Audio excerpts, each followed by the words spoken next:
Good morning, evening, night, class. My name is Jesse Wisnant, and I will be discussing Highway 18, one of the short stories from We Are Taking Only What We Need by Stephanie Powell Watts. First of all, I'm going to apologize for only doing the bare minimum with an audio recording.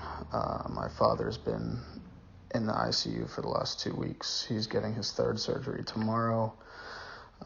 Just not in the mindset to put in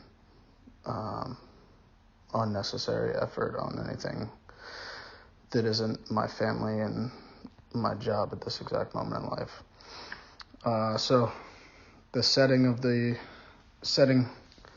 of Highway 18 takes place in two different places. Holly Acres is a fast food chicken restaurant in the main character's hometown. And then in the second little short story within this short story, it takes place at a Bible study. So the main character is unnamed throughout the story. She constantly talks about how she's a Jehovah's Witness, and she says things like she needs to communicate that with people right after meeting them in order for her to judge their reactions, whether they want to leave her alone or whether they're interested in continuing to communicate with her. Ironically, she's judgmental for how religious she's supposed to be. Maggie is her best friend that she talks to at school morning, noon, and night, on the way home from school, while she's at work. But she doesn't actually take place within the story. It's just outside of her talking to her on the phone in the beginning. She doesn't really have any real part. Matt is her coworker at Holly Acres. The main character tells us that he turns everything into something sexual, calls women that are uninterested in his advances whores, basically just demeans them for not being interested in him.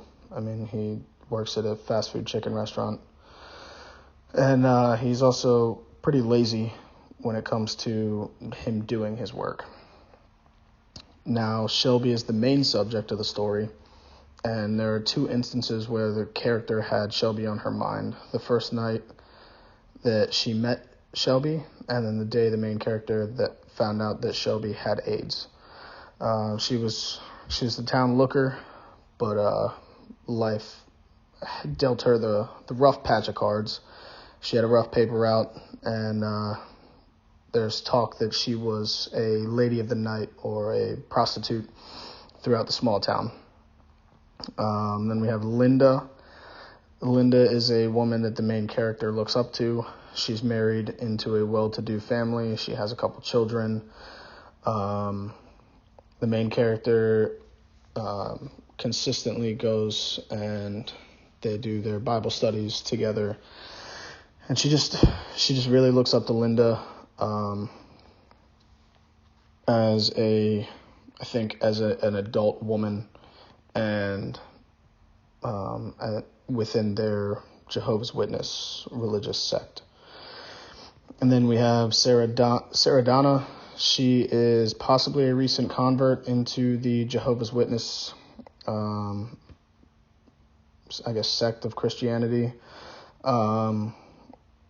Linda wants the main character to be friends with her. Not really a lot is said about Sarah Donna, but based off of one conversation that she has with Linda and the main character, you can tell that her mother is not a Jehovah's Witness, and she seems to be like she's converting into the religion. So this story, there's no real plot, no traditional construction, no real literary like the major literary elements. It's just recollections of the main characters meeting Shelby, and when she found out that Shelby had AIDS. Most of the recollections have very random, very minute details of the current situations going on in her life, but they don't typically answer what the reader's questions would be for the entire story. She describes her high school job much like anyone else would, but doesn't tie in why this is important other than that's where she first met Shelby. Shelby orders food at the restaurant, and it confuses the main character because she says it's not like they even have great food there. She strikes up a conversation with Shelby, and it seems like they're both kind of looking for a friend, someone to talk to. Then a family with a small child come in, and they order this special. Matt didn't really want to take the order, but the main character was chatting with Shelby, so she got up, took the order. Excuse me. And then once this family's food is ready, the conversation kind of winds down with Shelby and the main character. She gets up, cleans her table, and walks out after the main character gets her a soda for the road, with the conversation ending with Shelby stating that she didn't think that Jehovah's Witnesses could wear pants, to which the main character describes to her what type of religion they have to wear dresses. And then Shelby asked if being a Jehovah's Witness was a good thing. And that's pretty much it. There's nothing else after that. Tons of questions within myself, at least arise throughout that little memory. And none of them get answered. And then the short story continues with her describing the house that her and her mother live in. It's just kind of like a small, garage apartment type deal that's detached from the main house. The landlord kind of feels bad for the mother because she doesn't have a husband and she's just trying to make ends meet with her kids. Then Linda picks up the main character and takes her to Bible study, where they meet up with Sarah Donna, and they quickly begin gossiping about how Shelby got AIDS. Sarah Donna asks them if they had heard what had happened. Linda's not really a fan of gossiping, so she's trying to get Bible study back on track. And the main character is just basically telling the girls how kind of cruelly how that, Shelby's made her decisions. She's got to live with what she's done. God has a way of dealing with certain things, etc.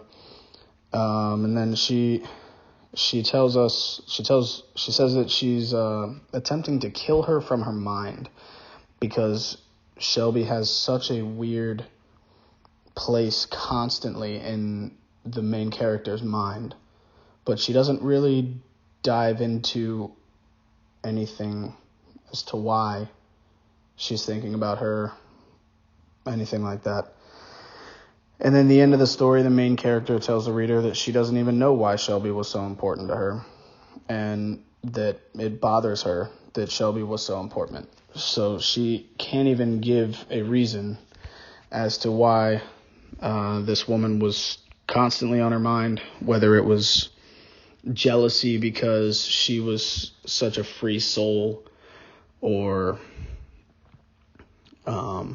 hatred because she's the main character is a Jehovah's Witness and is devoutly religious and won't party and won't do anything that Shelby consistently sees going on in her life. And that's it. And hopefully you're left with as many questions as I was left. Have a good one.